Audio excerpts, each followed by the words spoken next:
Going on, guys? Back with another Locked On Wizards episode. Your boy D and Ed. Today we have a mailbag question for you guys. You got some questions about should Bradley Beal get the max? Questions about Rui Hachimura. Should we have kept Garrison Matthews? Spencer Dinwiddie, of course. Got some interesting things, guys. So let's get right into it.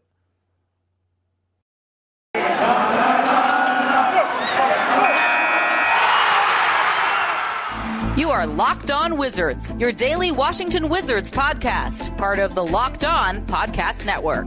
Your team every day.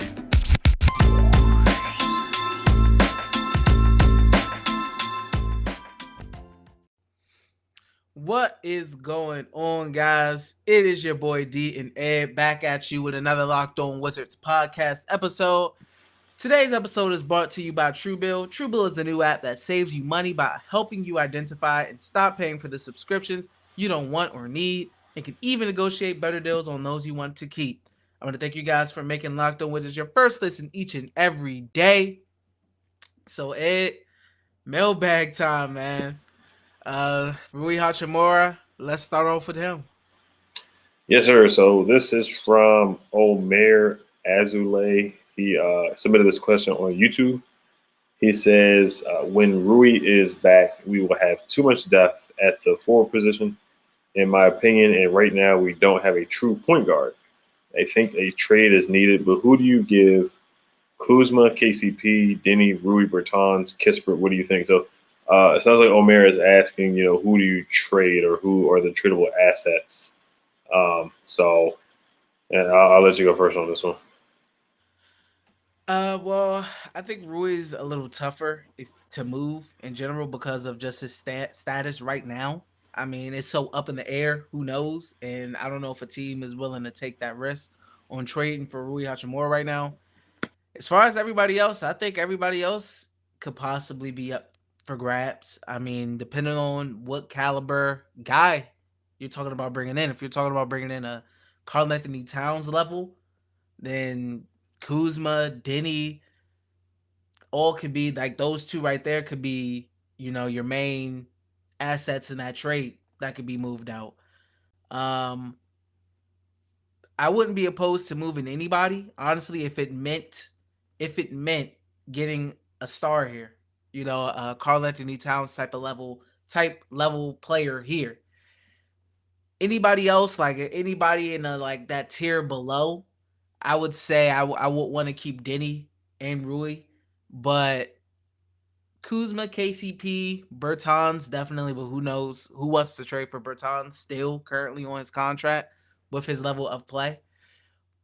I mean, I would be a little less willing to give up on Denny or Rui. That would be a little tougher for me, but if you're talking about bringing in a star player, I mean, I'm willing to make moves, man. I'm willing to take risks.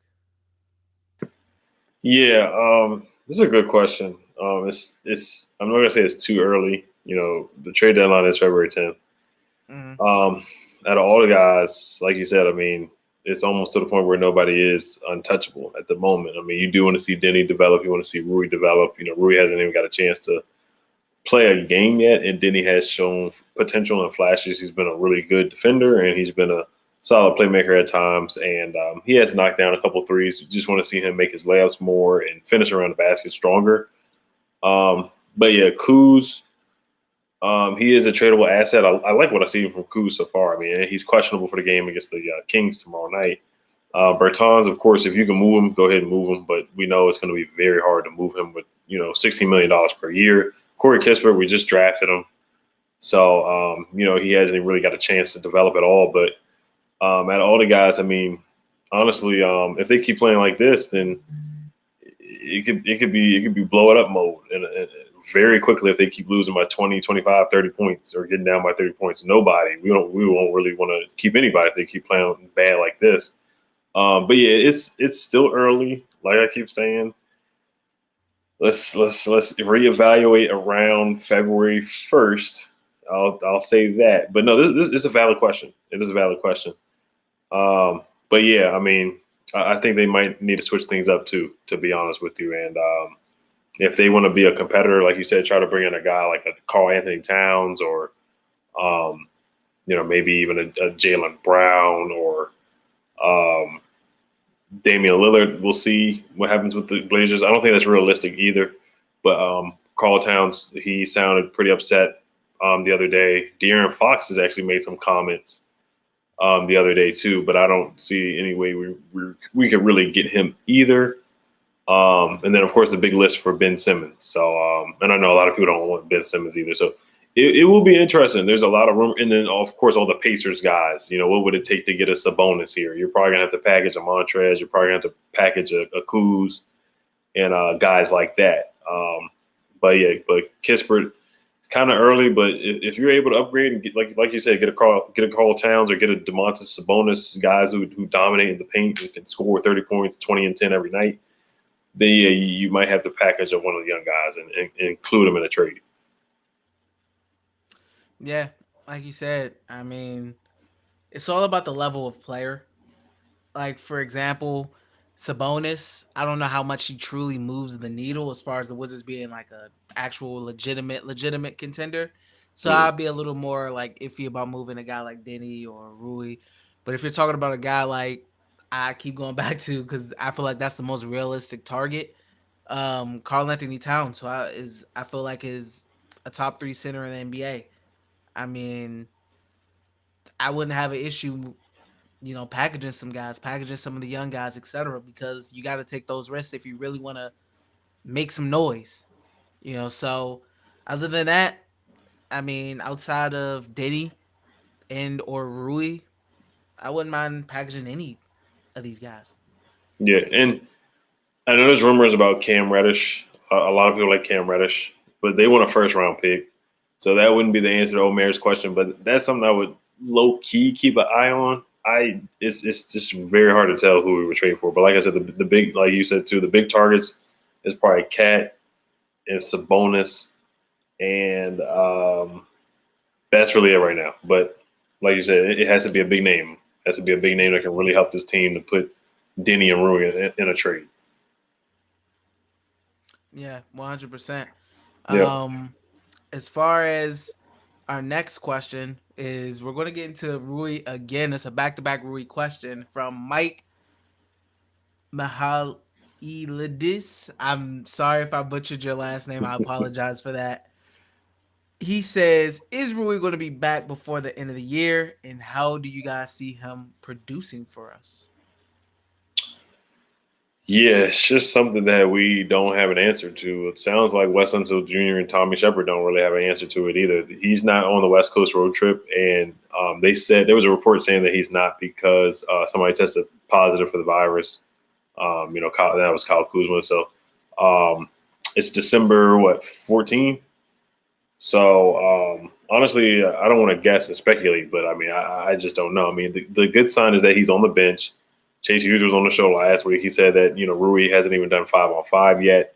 He's been doing a lot of shoot-arounds. He's looked good shooting the three. He looks in shape. That's the best thing about it because, there was the rumors about him being, not skinny, but, looked like he lost weight and whatnot. So the videos that I saw, he looked good. He looked like the same Rui in the street clothes. He looked like the same Rui from last year. But I just wouldn't be able to answer that question because every time, we feel like he's on his way back, there's, it's like, he's not doing 3-on-3. He's not doing 5-on-5. He's not doing this yet. So it's like gradual, small steps, where I don't know who's going to be back first. Is it going to be Thomas Bryant or is it going to be Rui? We just don't know right now. We really don't. And how do I see him producing for us?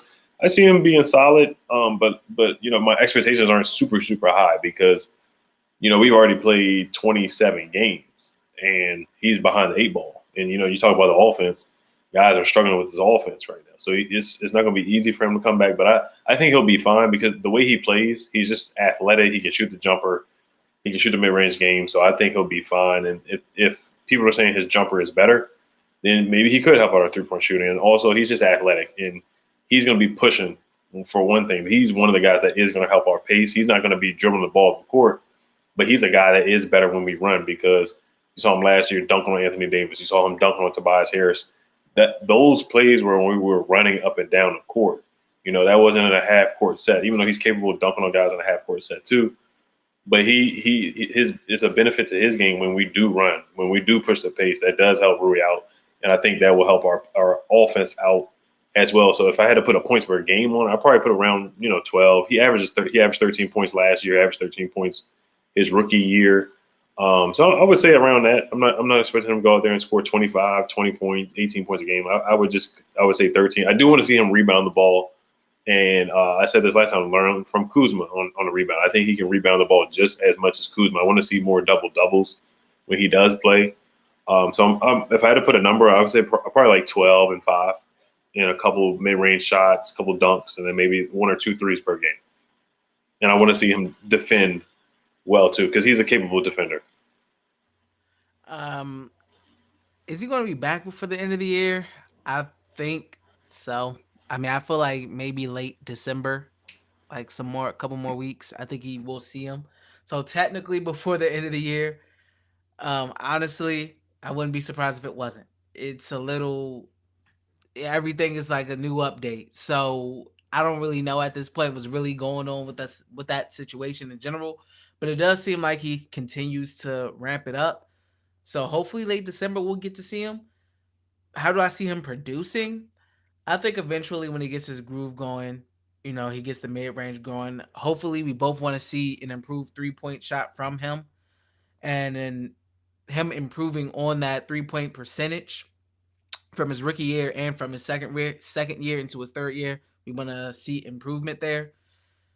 I mean, defensively, I got expectations for him because there was a span last year where Rui Hachimura on the West Coast trip, he was guarding guys like LeBron, Damian Lillard.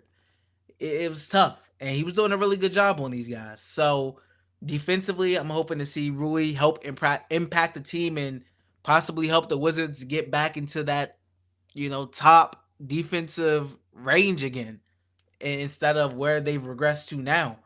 Offensively, I mean, I just hope he continues to just expand his game as far as beyond the 3-point line, but know your game. His game is that mid-range. His game is that bread and butter. Be aggressive. Don't sit back because we've seen certain players not be aggressive. So we want to see him come in and be aggressive and, get himself back in shape and just work, man. The team needs him. Yeah. Like you're saying with the 3-point shot and ball handling, he's a low key, he's an underrated ball handler. He actually has some post moves and some ball handling moves, some step backs that he did last year. I was watching some of his highlights. So I'm intrigued to see if he added something to his game too. The aggressiveness in the Olympics too, him being a number 1 option. Hopefully that can translate to the aggressiveness because we want to see more aggressiveness. That was one of the knocks on Rui his first and second year is that he'll have some aggressive games for 5 games straight, and then he'll have 3 or 4 games where it's like, you're not coming to the ball, you're not being aggressive to the basketball, you're not posting up hard, you're not doing this hard. So that's when I want to see the consistent aggressiveness in that mindset because, he's coming back from, mental needed a mental health break. So we'll see how he is mentally on the court. Of course, that's going to be something to look at too. So, we got a couple questions up about Spencer Dinwiddie. He's the man of the hour right now, but we'll get to a quick word from our sponsor. Yes, we will. We have a message from our friends over at Stans. Founded in 2009, Stans Apparel represents a radical reinvention of socks, underwear, and active apparel with a sharp focus on comfort, quality, and creativity. Stans brings an atypical aesthetic alongside some of pop culture's hottest collaborators for the ultimate in style and self-expression because everything you wear should be a direct extension of who you are and how you feel. Stans believes that the perfect fit matters more than fitting in, that those who feel good do good. Go see for yourself. Register for an account at stans.com and get 15% off your first purchase. Use promo code LOCKEDON at checkout to apply. Enjoy the color and comfort of a lifeless ordinary with Stans. Let's get back into these mailbag questions, man. Yes, sir. So this is from Peter Van Dixhorn. This is on YouTube again. He said, what's a bigger need, Spencer heating up or Trezz going back to early season Trezz?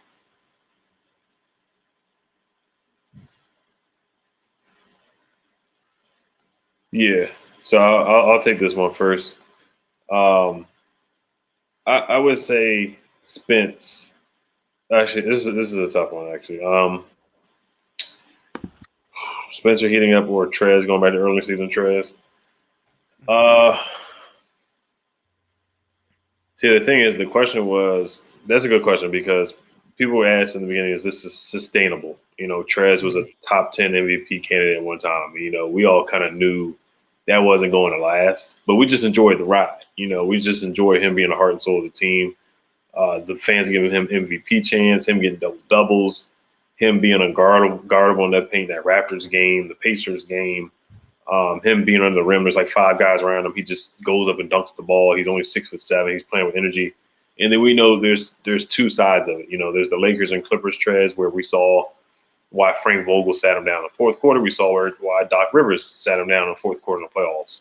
So we're starting to see some of those flaws. Him guarding Jokic was a mismatch. Him guarding Hassan Whiteside was a mismatch. Him guarding Gobert was a mismatch. So there's just going to be some up and down games. There's just going to be some games where it's Gafford's night, and there's going to be some games where it's Trezz's night. And lately, the matchup has been better for Gafford.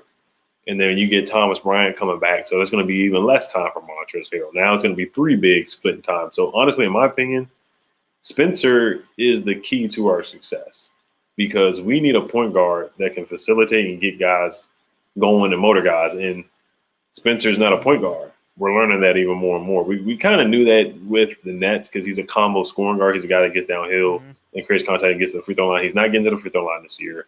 He's not really shooting the ball much. He's not being aggressive. There's a stat where in the first, let me see if I can find the stat because excuse me, he played really aggressive in the first game. So the first 12 games, he averaged 17 points per game, 6 assists, 42% from the field, and 37% from the three. The last 12 games, he's averaged 9 points a game, 4 assists per game, and 33% from the field and 27% from the three. So every number has gone down. 27% from the three is pretty bad. Bradley Beal's shooting around that percentage too. So both guys in the backcourt are shooting under 30% from three, which is awful, which is really hurting the team. And he's not getting guys open. Daniel Gafford is a guy that is he needs somebody to feed him. He needs somebody to throw him a lob. He needs somebody to get him open, and we're lacking that. We need some of these guys like KCP need somebody to set him up for an open shot because KCP, when he puts the ball on the floor, usually it doesn't end well when he's jumping the ball too much. Same thing with Kuz. So we're really lacking a guard that can get guys open and push the pace. Our pace is too slow. We're not getting fast break points. We're a slow, methodical team. And offensively, we're struggling right now. We're not getting easy baskets. We're not getting easy anything. Everything is a struggle. Every bucket is a struggle. And some of that is on Spencer Dinwiddie. And unfortunately, he's putting in a spot where he's not able to thrive because he's not a point guard. We want him to be a point guard, but that's just not him. It's just not what he is. So the fit is not working out right now. I don't know what changed, but I don't know if it's injury or what. But he just looks so much better in the first half. And that 10-3 start or the 9-3 start, he looks just night and day. And then he plays better when Bradley Beal doesn't play. And now we see Aaron Holiday playing better than him. Hollow Neto's playing better than him. Every point guard on the team is playing better. He's getting outplayed like him. Campazzo. So it's just not looking good. He said some things in press conferences. Wes Unseld Jr. last night, he said he wants Spencer to be more aggressive. He's called out Spencer a couple times. So I honestly think it's Spencer. And I had a long-winded answer, but it deserves a long-winded answer because it's frustrating. It's frustrating to watch Spencer Dinwiddie pass up open shots. It's frustrating to watching him just, shoot threes and settle and not be himself. And he's barely getting to the free throw line right now. And he's a guy where I feel like he should come off the bench right now. Seriously, he really should come off the bench because it's night and day with Aaron Holiday's his playing and body language right now. It's just a huge difference right now. And Spencer, if he keeps playing like this, then we're barely going to win 32 games if he keeps playing like this because the slow starts are on Spencer. It is on Brad. It's not just Spencer, but it's a huge part to why we start off slow. It's a huge part of why we keep starting off down by 25, 30 points. Yeah, I would say 100% it's Spencer. The Wizards need Spencer Dinwiddie to heat up badly because him being hot opens up the rest of the offense. And I've said this a decent amount of times. However long the Wizards' backcourt is bad is however long the Wizards are going to be bad. The Wizards' backcourt and Spencer Dinwiddie specifically, I mean, they need him to be the guy that they brought him in that they thought they were going to get. I mean, it's just been Right. a lot of people have said that, and Wes said this too, like it's the, new roster, new system, etc. And I agree, those are logical points. But my issue is it doesn't look like Spencer Dinwiddie is just going through just a lack of chemistry right now. Right now, he's looking like a shell of the player that he was in Brooklyn currently. Like it's looking like not this. It's not even looking like the same player as far as their game style. The attack in the rim is not happening. Getting to the free throw line is not happening. It's looking like a completely different player, and that's not just strictly on chemistry. So they need Spencer Dinwiddie to heat up. Like Trezz being good was early on in the season was important. Like that was important, but Trezz was just like, hustle back to the basket, taking advantage of the mismatches. Spencer Dinwiddie is like orchestrating the offense because he's at the one, even though he's playing out of position. So they need him to really heat up. So I'm definitely going Spencer. Right. Yeah. We touched on this last night. Tommy worked his butt off to work this trade out. This was not an easy trade to execute. And that contract, 3 years, $62 million, it wasn't easy. Tommy pulled a lot of strings to make this thing happen or make this thing work. And right now he's not playing. Like we saw it in Brooklyn where he came off the bench with LeVert and D'Angelo Russell. So he's able to play with other guards. I don't want to hear that excuse that it's hard to play with Bradley Beal. He's capable of playing with other guards. And Kyrie was hurt, and he played well without Kyrie. So I was happy when we signed Dinwiddie. I really thought he was going to be a big piece. So I'm not giving up just yet, but something has to change. And I think the best for the team right now is to just see him come off the bench, in my opinion. But the next couple of questions we got, we probably will get to Lloyd the Hooper asking about Bradley Beal. Stephen Nguyen, thank you for your question. We'll probably get to that question on the next episode. And Daniel Roisman on YouTube asked about Rui and Thomas Bryant as well. We'll probably get to that question on the next episode, but we'll get to Bradley Beal next, a question about him.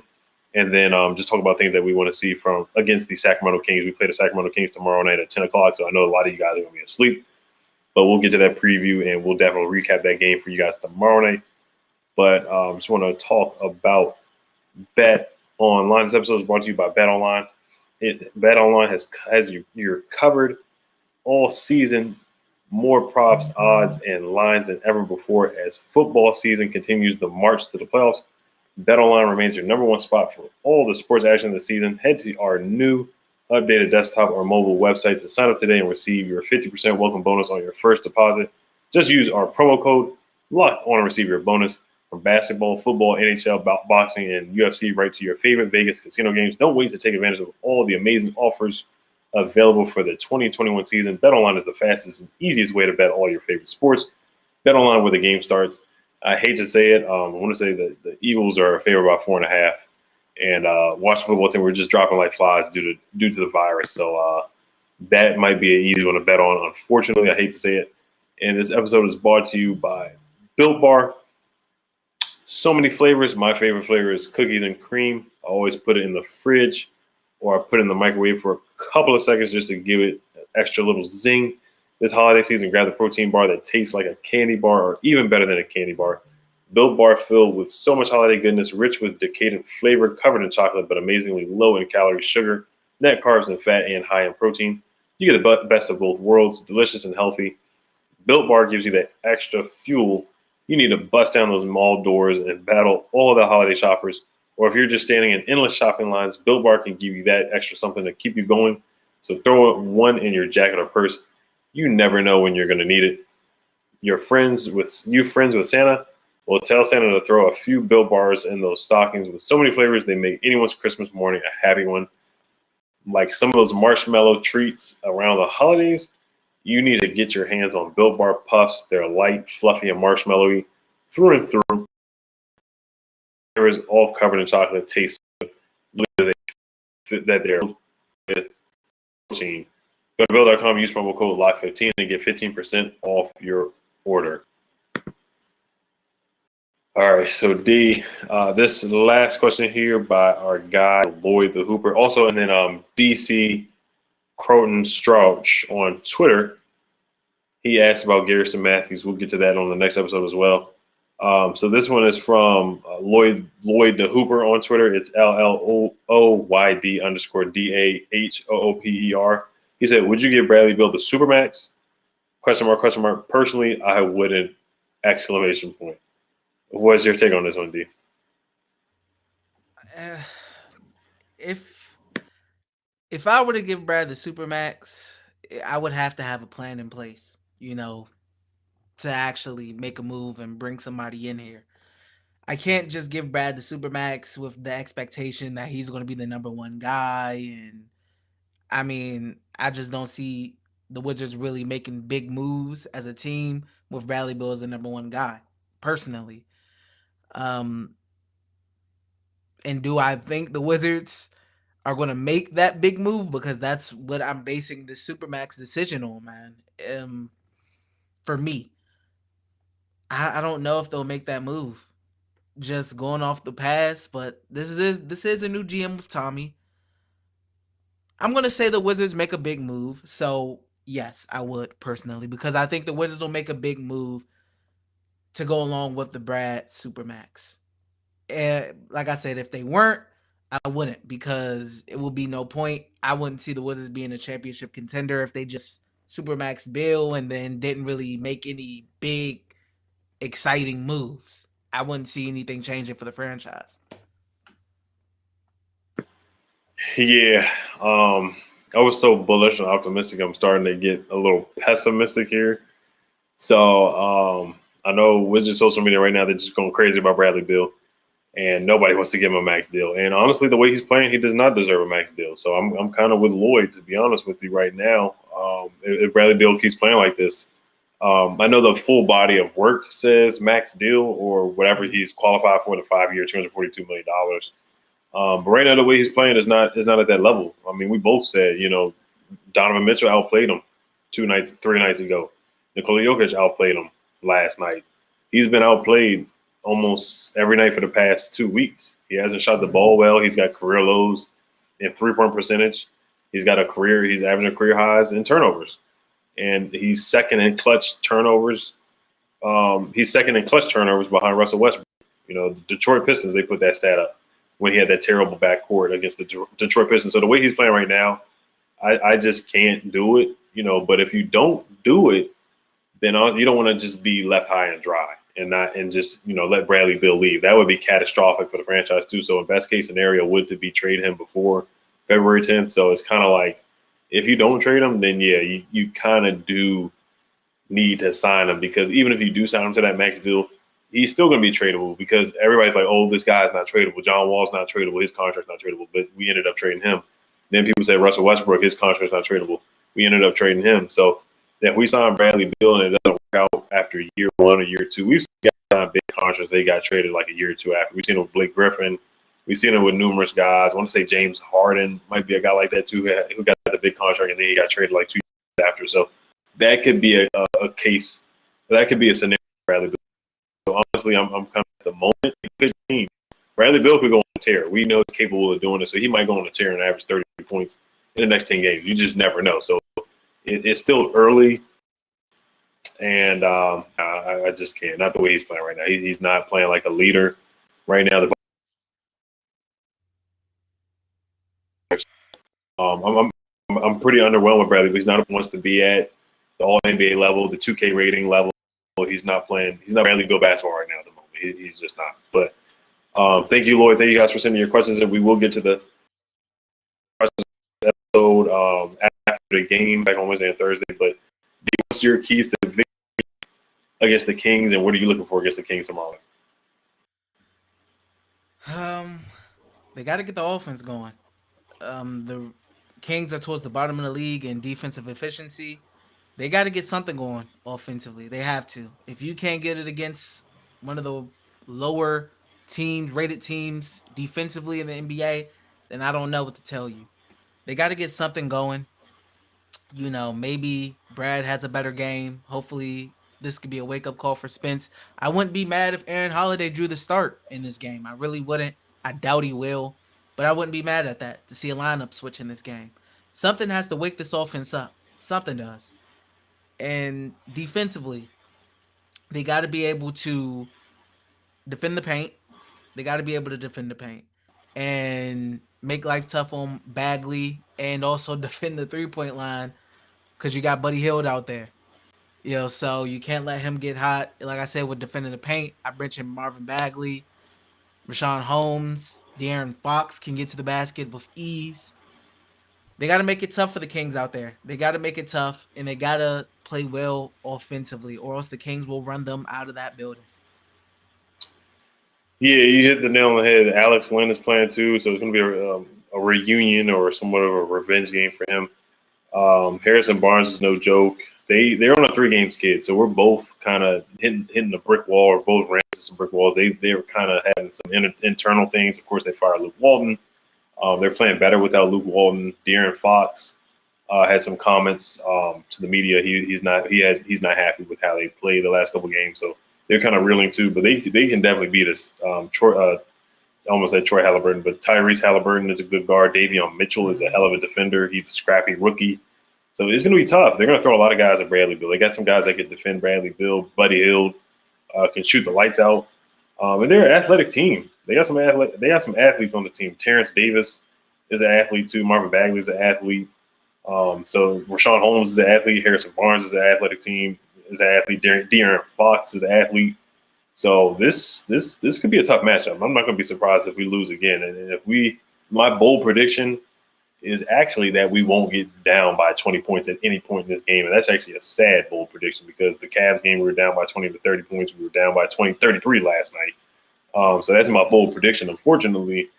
But yeah, we're just going to have to play hard in the paint. Gafford cannot get in foul trouble. He should not be getting in foul trouble against Alex Len. He should not be getting in foul trouble against Rashawn Holmes. So I'm looking right at Daniel Gafford. We're going to need a big game from Gaff to win because he should dominate Alex Len, in my opinion. I like Alex Len. He's a former Maryland guy. He's a former Wizard.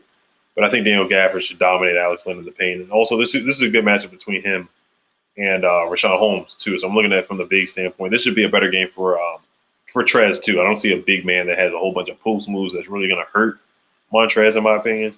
So this will be a better game for him. Bradley Beal's got to step up. It is what it is on that. And Dinwiddie needs to come off the bench. I want to see Holiday start and push the pace. And I hope Kuzma can play, but if he doesn't, we need KCP to step up. We need other guys to step up. KCP has not played well either the last couple games. So those are some individual things. But, yeah, rebounding the ball, playing defense, knocking down open threes, and ball movement once again. So those are my keys to victory. But I'm looking for a big game from Daniel Gafford. Yeah, I mean, my bold prediction, I'll say the Wizards win. I think that's a pretty bold prediction currently for the Wizards and their trajectory. So that's all we got for you guys. I want to thank you all for making Locked On Wizards your first listen each and every day. Now for your second listen, Locked On Bets, your daily one-stop shop for all your gambling needs. Locked On Bets, hosted by your boy Q, with expert analysis and insight from Lee Sterling. Well, guys, hopefully after tomorrow, we'll be coming at you guys with a late night dub. Right, yeah, it feels like we haven't done it in a while. It was the Pistons game, but hopefully we can finish off with a dub tomorrow night. But thank you guys for listening. Hail to the Wizards. Thank you. Make sure you guys subscribe on YouTube.